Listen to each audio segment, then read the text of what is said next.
Hello दोस्तों, स्वागत है फिर से आपका एक नई वीडियो में। तो आज की वीडियो में हम बात करने वाले हैं जावा स्क्रिप्ट के स्टेटमेंट्स के बारे में।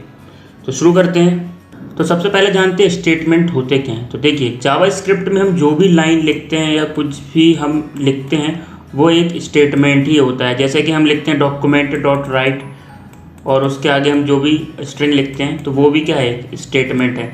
तो स्टेटमेंट की एक प्रॉपर डेफिनेशन क्या होगी कि to create interactivity with web pages statements are useful in JavaScript. मतलब कि जो हमारे वेब पेजेस होते हैं उनके साथ इंटरेक्टिविटी बढ़ाने के लिए उन जो है स्टेटमेंट्स का हम यूज़ करते हैं। तो स्टेटमेंट्स जो है वो अलग अलग तरह के होते हैं। तो देखते हैं कौन कौन से तरह के होते हैं। तो देखिए, यहाँ पे सबसे पहला होता है आपका ब्लॉक स्टेटमेंट। तो मैं अभी आपको सबको एक एक करके समझाऊंगा। अभी बस अब इतना जान लीजिए कि कौन कौन से होते हैं। एक होता है ब्लॉक स्टेटमेंट, एक होता है कंडीशनल, एक होता है लूप, एक होता है कमेंट्स और एक होता है एक्सेप्शन हैंडलिंग। तो बात करें ब्लॉक स्टेटमेंट की, तो ब्लॉक स्टेटमेंट को जो है मैं अभी उदाहरण के द्वारा समझाऊंगा। बात करें कंडीशनल में, तो कंडीशनल में आते हैं आपके इफ एल्स और स्विच स्टेटमेंट्स। तो ये जो है कंडीशनल के अंतर्गत आते हैं। इसके बाद यदि लूप स्टेटमेंट की बात करें तो लूप में आता है आपका for loop statement, while loop statement, do while loop statement, इसके बाद लेवल, ब्रेक और कंटिन्यू। तो ये जो है ये लूप के अंतर्गत नहीं आते, पर लेकिन ये लूप के साथ काम करने में हमारी मदद करते हैं, इसलिए इनको लूप स्टेटमेंट के साथ रखा गया है। इसके बाद कमेंट्स क्या होते हैं, तो कमेंट्स जब हम प्रोग्रामिंग में यूज़ करेंगे तब मैं बताऊंगा।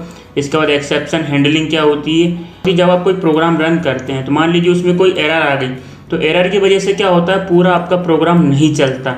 तो उसी को हैंडल करने के लिए हम यूज़ करते हैं एक्सेप्शन हैंडलिंग। उसमें क्या होता है कि जैसे कि आपको लगता है कि हाँ इस जगह पे एरर आ सकती है, तो आपको जो है आप जो है वो उस स्टेटमेंट को ट्राई वाले स्टेटमेंट में लिख देते हैं। और ट्राई स्टेटमेंट में लिखने से क्या होता है कि यदि उसमें एरर भी हो तो उसके बाद वो उसको छोड़ के आगे वाले स्टेटमेंट पर स्विच हो जाएगा, आगे वाले स्टेटमेंट को रन करने लगेगा और जो भी एरर होगी वो हमें कैच में पता चल जाएगी।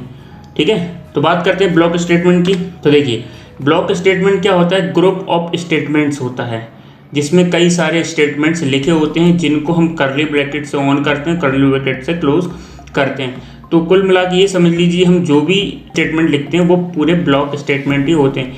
यहाँ पे मैं स्क्रिप्ट लिखना भूल गया क्योंकि यहाँ पे स्क्रिप्ट आएगा, स्क्रिप्ट टैग के बिना ये जो है आपको नहीं लिख सकते आप इनको, ये क्योंकि यदि आप लिखोगे तो एज इट इज़ लिखा वो ही प्रिंट हो जाएगा।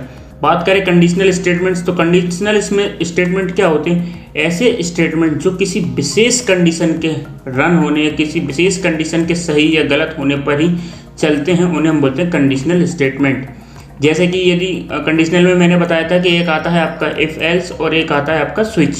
तो इफ एल्स स्टेटमेंट में क्या होता है कि एक हम कंडीशन देते हैं और यदि वो कंडीशन सही होती है तो इफ वाला ब्लॉक चलता है, ये वाला ब्लॉक, और यदि कंडीशन गलत होती है तो एल्स वाला ब्लॉक चलता है। जैसे कि आपने कहा कि एक वेरिएबल है यू और उसकी वैल्यू है 10 और आपने यहाँ पे चेक किया यू की वैल्यू 10 है क्या है, यदि 10 हो तो वो ये वाला स्टेटमेंट चला देगा और नहीं होगा तो वो ये वाला स्टेटमेंट चला देगा। बात करें स्विच स्टेटमेंट की, तो स्विच जो है एक साथ कई कार्य करता है। कई कार्य में जैसे कि यहाँ पे हम एक कंडीशन रखते हैं और उस कंडीशन के आधार पर जो है स्विच काम करता है। जैसे कि कंडीशन मान लीजिए कि मैंने एक यूज़र से इनपुट लिया, यूज़र से इनपुट जैसे कि मैंने ए की वैल्यू 1 ले ली और यहाँ पे मैंने दिया कंडीशन ए, तो इसमें मैंने रख दिया ए को। फिर यहाँ पे केस मतलब पहली कंडीशन, यदि यहाँ पे मैंने कंडीशन दी है कि यदि केस 1 हो तो ये वाला स्टेटमेंट रन हो, केस 2 हो तो ये वाला स्टेटमेंट रन हो, और जितने भी आप केस बढ़ाते जाएंगे उतनी आपकी कंडीशंस आती जाएंगी और सभी यदि कंडीशंस फॉल्स हो जाती तो फिर आखिरी में जो डिफॉल्ट स्टेटमेंट होता है वो चलता है। ए की कंडीशन दे दी आपने 9,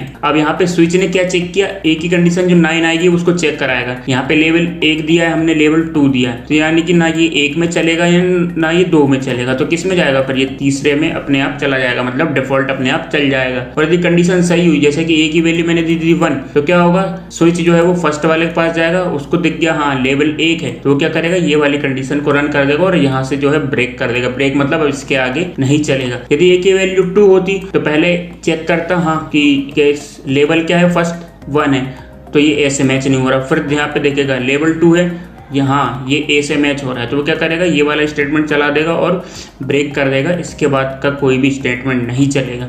तो इस तरीके से स्विच काम करता है और हर बार कंडीशन चेक करता है। और अच्छे से समझने के लिए हम इसकी प्रोग्रामिंग करेंगे, तब आपको और अच्छे से समझ में आ जाएगा। अभी बस आप थ्योरेटिकल समझ लीजिए। फिर बात करते हैं लूप स्टेटमेंट। लूप स्टेटमेंट्स में जैसे कि मैंने बताया था, फॉर लूप आता है, वाइल आता है, डू वाइल आता है, ये सब लूप में आते हैं। लूप क्या करते हैं, एक तरह से चक्र बना देते हैं। चक्र मतलब कि जब तक वो कंडीशन गलत नहीं हो जाती तब तक वो लूप यानी कि चक्र वो चलता ही रहेगा। तो ये एक लूप बना देता है। लूप में क्या होता है कि एक ही काम को बार बार करता जाता है। जैसे कि यदि मैं कहूँ आपको कि 100 बार आपको नाम अपना टाइप करना है, 100 बार, तो आप क्या 100 बार डॉक्यूमेंट डॉट राइट लिखेंगे क्या? नहीं, क्योंकि इसको लिखने में आपको काफी सारा समय लग जाएगा। यानी कि यहाँ पे क्या हो रहा है, एक ही प्रोसेस को आप 100 बार कर रहे हैं। तो जब आपको एक ही प्रोसेस कई बार करनी होती है तो हम लूप का इस्तेमाल करते हैं। लूप में क्या होता है, एक ही प्रोसेस के लिए वो कई चक्र बना देता है। तो उसके लिए अलग अलग तरह के लूप यूज होते हैं, जैसे कि फॉर लूप। फॉर लूप में क्या होता है, एक हमें स्टार्टिंग कंडीशन देनी होती है कि मतलब कहाँ से शुरू होगा, एक कंडीशन देनी होती है। कंडीशन में क्या होता है, हर बार वो चेक करता है ये कंडीशन सही है गलत। यदि कंडीशन सही होगी तो ही स्टेटमेंट रन होगा, यदि कंडीशन गलत होगी तो स्टेटमेंट रन नहीं होगा। और इसके बाद होता है इंक्रीमेंट डिक्रीमेंट, मतलब कि जो आपने स्टार्ट किया है उसको आपको आगे बढ़ाना है या घटाना है। जितनी बार लूप घूमेगा, यदि आपने इंक्रीमेंट लगाया है तो जो स्टार्टिंग पॉइंट दिया आपने वो बढ़ता चला जाएगा, और यदि आपने डिक्रीमेंट दिया है तो वो घटता हुआ चला जाएगा। तो जब हम प्रोग्रामिंग करेंगे तब और अच्छे से समझ में आ जाएगा। अभी आगे बढ़ते हैं। फिर इसके बाद होता है वाइल। वाइल में क्या होता है, जब तक कंडीशन सही है तब तक ये लूप चलता रहेगा, और जैसे कंडीशन गलत हो जाएगी तो लूप भी टूट जाएगा, लूप से बाहर आ जाएगा। इसके बाद होता है डू वाइल। डू वाइल में क्या होता है, सबसे पहले एक बार लूप चलता है। जैसे कि आपने फॉर में देखा होगा कि पहले कंडीशन चेक होती है, इसके बाद लूप चलता है। वाइल में भी यही होता है कि पहले कंडीशन चेक होती है फिर लूप चलता है। लेकिन डू वाइल में क्या होता है, पहले कंडीशन एक बार चल जाती है, और जब कंडीशन एक बार चल जाती है और जब वो दूसरी बार कंडीशन चेक करती है, ठीक है, यदि कंडीशन गलत होगी तो लूप टूट जाएगा। जबकि फॉर लूप और वाइल लूप में क्या होता है, पहले कंडीशन चेक होती है, यदि कंडीशन गलत निकलती है तो लूप एक भी बार नहीं चलता। जबकि डू वाइल क्या होता है, कम से कम एक बार तो चलता ही है। तो ये होते हैं आपके लूप स्टेटमेंट। तो आई होप आपको ये समझ में आया होगा। मिलते हैं नेक्स्ट वीडियो में, तब तक के लिए पीस आउट।